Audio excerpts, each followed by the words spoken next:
right now, switching gears from no makeup look to the bold eye. Erica Wright from Glam Done Right shows us the simple secrets to some of the most asked for looks.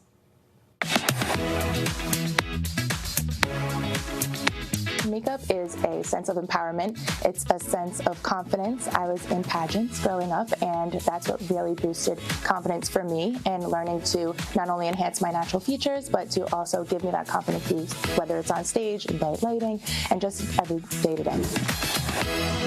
We're going to go over contour and highlighting, blush placement, as well as makeup that doesn't look cakey on the skin, and achieving just that natural glow.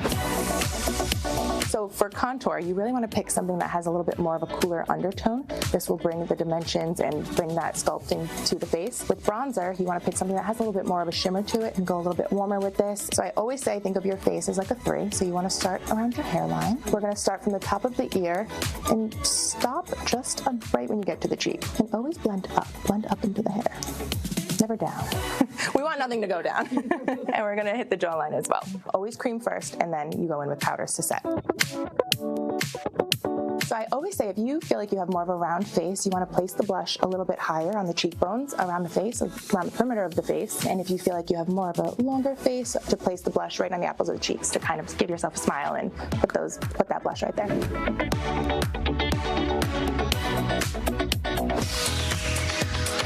I always say start with a good face base. You really want a good moisturizer, a good primer, something that works with your skin and your texture.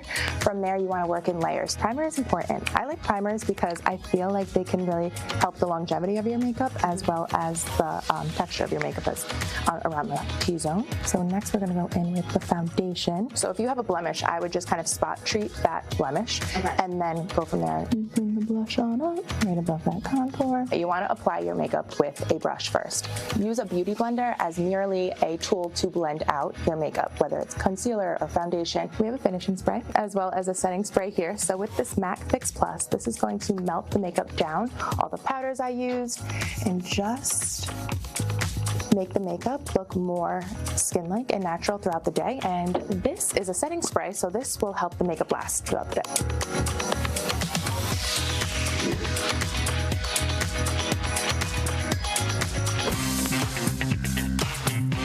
Eyeshadow is quite easy, so I love to use something a little bit more muted in the crease, and then I go in with another shadow on the end and something right in the middle. 3 colors, super simple. So I'm going to hold the brush towards the end and use a really light hand. You don't want to hold it too close, so that'll give you more of a harsh application. In the inner corner of the eye, I like to go with something a little bit lighter, make the eyes pop a little bit. So I love to give my lashes a little curl and then apply the mascara afterwards.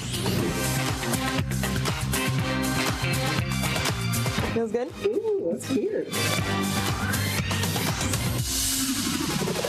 Some great tips there. I was taking notes. Were you? All right.